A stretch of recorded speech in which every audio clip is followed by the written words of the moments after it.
This holiday season, computers, cell phones, and electronic games were hot gifts. Now people are looking for safe, secure ways to get rid of their old computers, laptops, games, and cell phones, since most landfills won't take those items. At the Natural Evolution Electronics Recycling Facility in Tulsa, pallets of computer parts and barrels of cell phones are sorted and stripped of recyclable parts.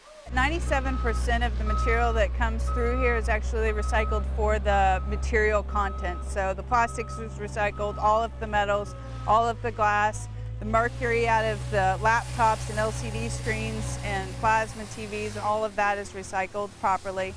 Computers and cell phones aren't the only electronics that can be recycled, according to Tracy Phillips. She owns Natural Evolution. You know, toys, radios, walkie-talkies, you know, some of those smaller devices that we don't really think of as a computer, you know, but if it's got a circuit board in it or it's got some plastic or some metal, and then we can recycle it.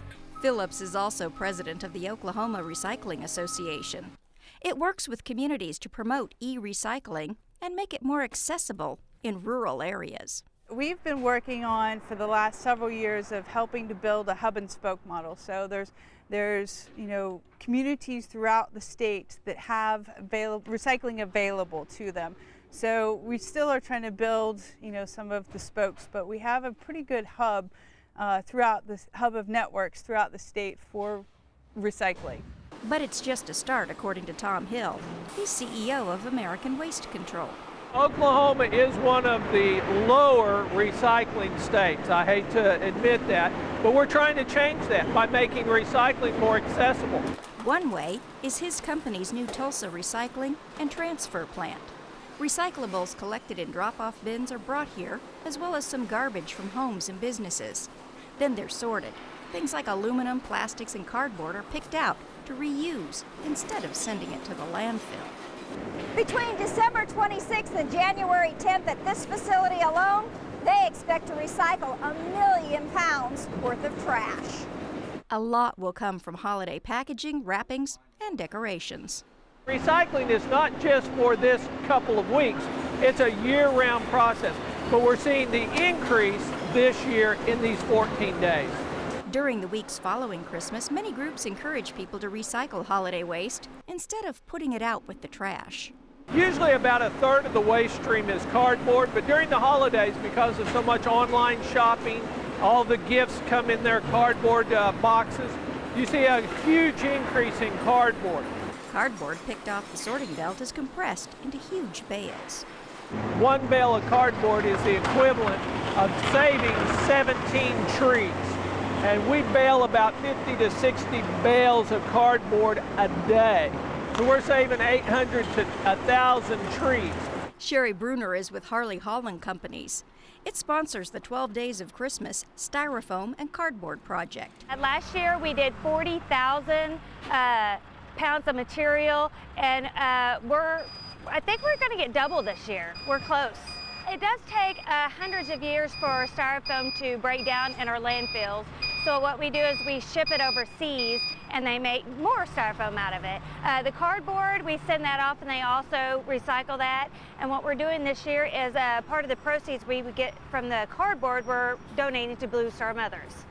Has the weather helped with the recycling this year? Yes, it has helped a bunch. We're getting more and more people out this year because the weather is so great. Dante Yohe wanted to recycle his Christmas tree, so he brought it to the Tulsa Green Waste Yard to be ground into mulch.